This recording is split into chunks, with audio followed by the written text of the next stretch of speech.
Hello बच्चों, let's read our question.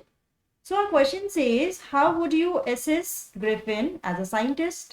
तो बच्चों ये क्वेश्चन कहाँ से लिया गया है? हमारे चैप्टर फुटप्रिंट्स विदाउट फीट में से। और यहाँ पर हमें क्वेश्चन में पूछा गया है कि आप ग्रिफिन को कैसा एनालाइज करते हो एज अ साइंटिस्ट। ठीक है, ऐसी क्या क्वालिटीज हैं कि हम as a scientist as a person उन्हें कैसे देखते हैं, कि हम उसे एक बोल सकते हैं ब्रिलियंट साइंटिस्ट बोल सकते हैं, या फिर वो सोसाइटी की बेटरमेंट के लिए उन्होंने कुछ किया है या नहीं किया एज अ साइंटिस्ट। क्योंकि बच्चे जो साइंटिस्ट होते हैं वो उनके पास एक गॉड गिफ्ट होता है कि वो बहुत सारी डिस्कवरीज करते हैं, अपनी नॉलेज से लोगों का फायदा भी कर सकते हैं। लेकिन ग्रिफिन ने क्या किया है एज अ साइंटिस्ट, हमें इस चीज को असेस करना है। तो चलिए समझते हैं अपना answer. Griffin was a brilliant scientist.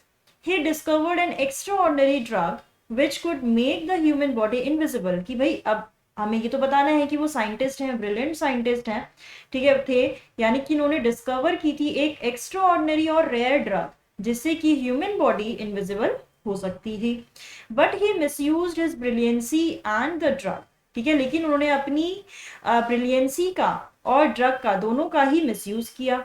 He swallowed the rare drug without knowing the consequences। यानी कि पहले तो उन्होंने स्वलो कर लिया, ठीक है, ड्रग को, और उनको कॉन्सिक्वेंसेस नहीं पता थे कि ड्रग को क्योंकि उनके पास कोई एंटीडोट तो था नहीं। ठीक है, अभी उनके साथ सिर्फ ड्रग था, तो यानी ड्रग को स्वलो कर लिया लेकिन उसके कॉन्सिक्वेंसेस नहीं पता थे। मतलब कि उन्हें ये नहीं पता था कि मैं इनविजिबल रहने के लिए मुझे बिल्कुल क्लोथलेस रहना पड़ेगा, मैं कोई भी क्लोथ नहीं पहन सकता, और भी बहुत सारे डिसएडवांटेजेस हैं इनविजिबिलिटी के। तो उन्होंने ये ड्रग जो है स्वलो किया बहुत ही जल्दी में। ठीक है, he became invisible and did all unethical work. यानी कि वो इनविजिबल हुए और सारे इन अनएथिकल वर्क उन्होंने किए। अब अनएथिकल वर्क में क्या क्या चीजें आ सकती हैं बच्चे? देखिए, his discovery turned out to be a bane for the society. यानी इनविजिबिलिटी से तो लोग डरने लगे, जबकि इनविजिबल होना एक बहुत बड़ी पावर है, इससे बहुत सारे इश्यूज सॉल्व हो सकते हैं।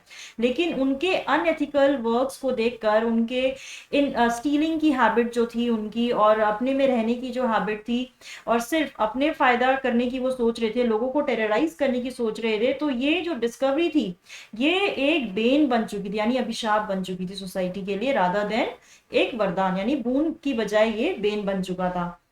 Whenever he needed money, he stole from shops and carelessly attacked people। कि जब भी उन्हें पैसा चाहिए होता था, उनका एक ही था कि भाई अपने आप कपड़े रिमूव करते थे वो, और किसी को भी मारते थे, और उनकी दुकानों से चोरी कर लेते या घरों से चोरी कर लेते थे। ठीक है, he also terrorized people and even hit them because he had the power of invisibility। ठीक है, कि वो लोगों को डराते थे अपनी इनविजिबिलिटी से, और उनको मारते भी थे।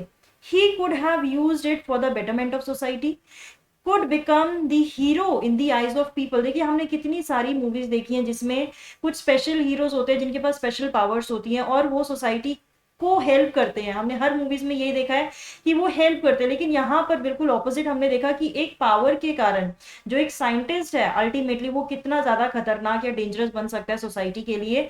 तो यहाँ पर उन्होंने सोसाइटी के बेटरमेंट के लिए कुछ भी नहीं किया, जबकि वो कर सकते थे और वो हीरो बन सकते थे लोगों की नजरों में। But he possessed intellect as well as evil mind. अब देखिए बच्चे, वो किसका कॉम्बिनेशन थे? यानी कि वो इंटेलेक्चुअल तो थे, बहुत ही समझदार, और बोलते हैं ब्रिलियंट थे, उनके पास ये बोलते हैं कि नॉलेज थी इनविजिबल होने की और वो ड्रग बनाने की, लेकिन उनका माइंड बहुत ज्यादा इविल था बच्चों। ठीक है, at the same time which became a danger for the society. और ऐसा कॉम्बिनेशन हमेशा सोसाइटी के लिए डेंजर होता है। आपने देखा होगा कितने ही ब्रिलियंट लोग हैं, वो कभी कभी गलत काम भी करते हैं और अपना जो पाथ है वो क्राइम्स की तरफ मोड़ लेते हैं।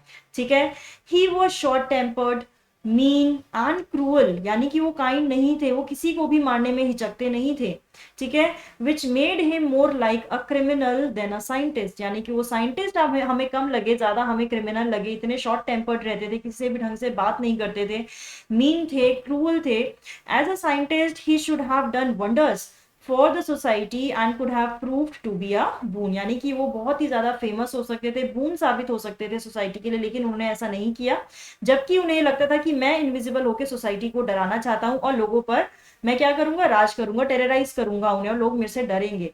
तो ये इनका मोटिव था, और ऐसे मोटिव के साथ हम किसी भी साइंटिस्ट को साइंटिस्ट की तरह नहीं देखेंगे, जबकि हम सोचेंगे कि ये चीज चली जाए हमारी सोसाइटी में से, एलिमिनेट करने की कोशिश करेंगे हम ऐसी चीज को, नो मैटर कि वो चीज कितनी ही ब्रिलियंट है। तो यही था ग्रिफिन के साथ एज अ साइंटिस्ट। तो बच्चों आई होप आपको ये आंसर समझ में आया होगा। All the best.